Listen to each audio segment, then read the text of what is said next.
మిగలకపోయినా ఈ మార్కెటింగ్ లో కొంచెం సస్టైన్ కాలేకపోయినా వాళ్ళు మంచి ఆహారం తింటున్నామనే ఆనందంలో బ్రతికేస్తున్నాము. ఒకటి, ఈ ఆత్మహత్యలు అయితే లేవు.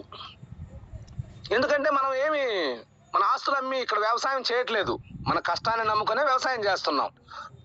ఉన్నా లేకపోయినా ఇరుగు పొరుగు వారితో నేను రాష్ట్రం నలుమూలలకి మూత్రం సప్లై చేస్తాను. అందుబాటులో ఉన్న వారికి ఎవరికైనా సరే, ఎన్ని వేల లీటర్లు అయితే సరే నాకు అందుబాటులో దగ్గరగానైతే నా జిల్లాలో వరకు నేనే ఫ్రీగా సప్లై చేస్తాను. ఎందుకంటే వ్యవసాయాన్ని ముందుకు తీసుకెళ్దామనే ఒక తపన. అదే బయట వాళ్ళైతే వాళ్ళు వచ్చి తీసుకెళ్లాల్సి ఉంటుంది, వాళ్ళకు కూడా ఫ్రీయే. ఇది కూడా ప్రతిరోజు పోస్ట్ చేస్తుంటాను.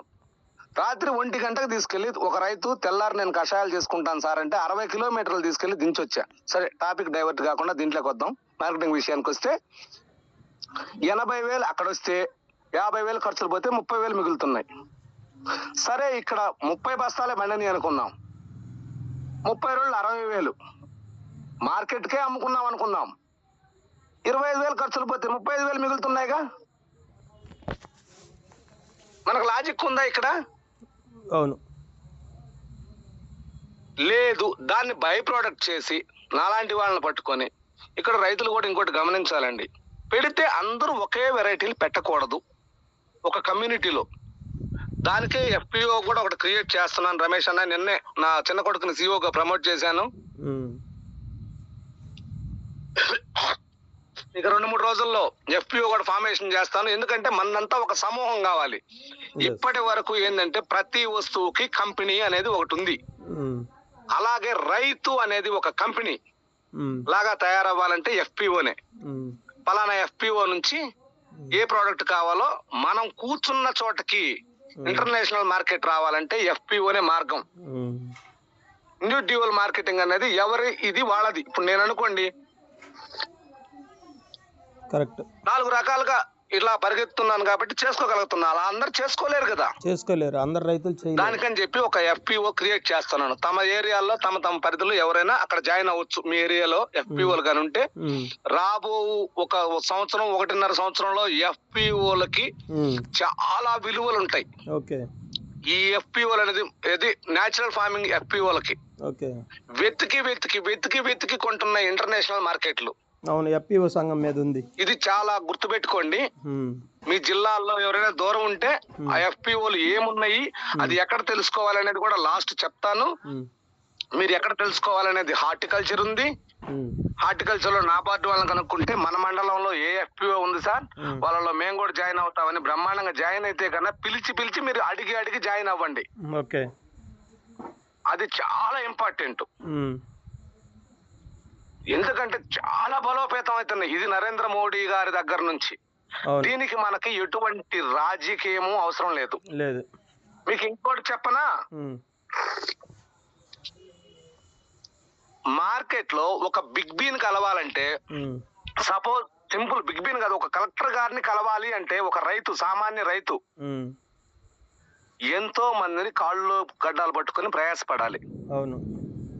అదే ప్రకృతి వ్యవసాయం చేసే రైతుని, సక్సెస్ఫుల్ రైతును కలవడానికి ఈ రోజు కలెక్టర్లు, ఎమ్మెల్యేలు, ఎంపీలు అందరూ వాళ్ళ దగ్గరకు వస్తున్నారు. క్యూలో వస్తున్నారు అన్నావు. వాళ్ళని పర్మిషన్ అడిగి, వాళ్ళని పర్మిషన్ అడిగి వాళ్ళని డిస్టర్బ్ చేయకూడదు అని పర్మిషన్ అడిగి వస్తున్నారు. ఈ గొప్పతనం మన రైతు దగ్గరే ఉంది. ఇది చాలా గొప్పగా భావించాలి మనం. మనం దృఢ సంకల్పంతో పాడి పంట చేస్తున్నప్పుడు అన్ని మన కాళ్ళ దగ్గరకే వస్తాయి.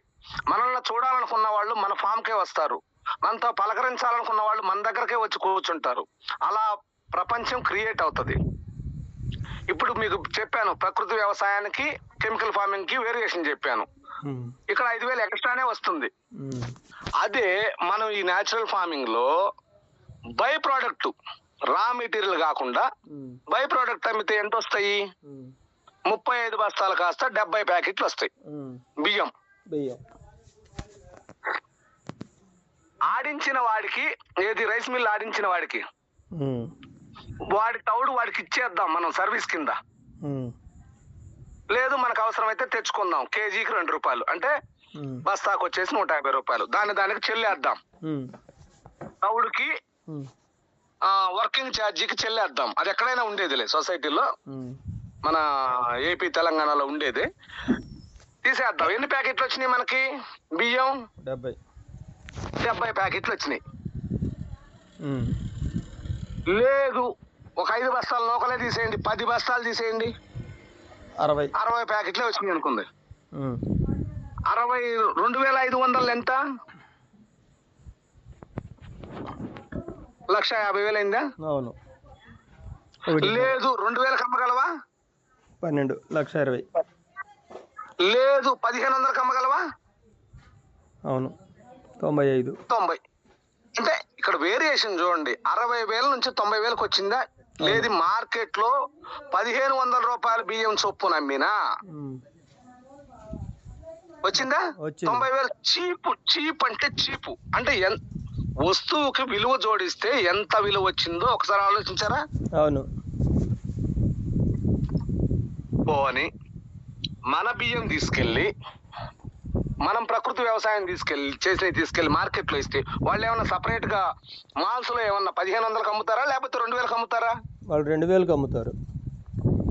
2,000. ఈ రోజు కేజీ 200, 180 రూపాయలు అమ్ముతున్నారు. బ్రాండ్ ఒకటి క్రియేట్, వాళ్ళ బ్రాండ్ వేసుకొని రైతు దగ్గర తీసుకొని.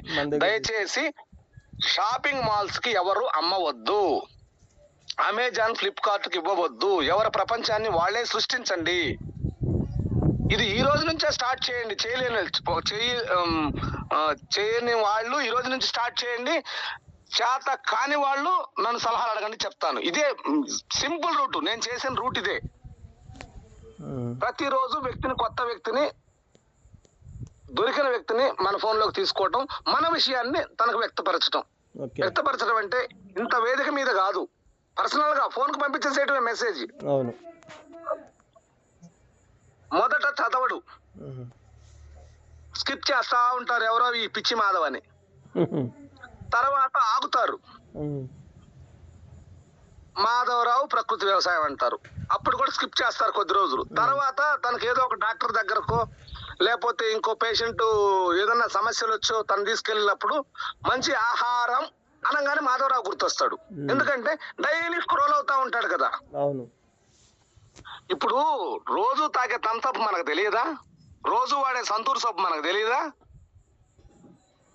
రోజు వాడే ఫెయిర్ అండ్ లవ్లీ మనకు తెలియదా? పదే పదే మనం చిన్నపిల్లలు పుట్టినప్పటి నుంచి ఇన్ని సంవత్సరాలు ఎందుకు చెప్తున్నారు? వాళ్ళకి డబ్బులు ఎక్కువయ్యా. ఒక విషయాన్ని పదే పదే పదే పదే గుచ్చుతూ ఉంటే మన మైండ్ చాలా సెన్సిటివ్. చెప్పండి తకీమని గుచ్చుకుంటది ఎప్పుడు. ఆ గుచ్చుకునే ప్లేస్ లో మనం ఉండాలి. ఈ వ్యక్తి ఒక పిల్లవాడిని తీసుకోండి, చిన్నప్పటి నుంచి వీడి తెలివి కల్లోడు, వాడు ఎదవ, వీడి తెలివి కల్లోడు, వాడు ఎదవ అని చెప్పుకుంటూ రండి. వాడు ఎదవ అవుతాడు, వీడి తెలివి కల్లోడు అవుతాడు, తెంగరోడైనా. అంతేగా.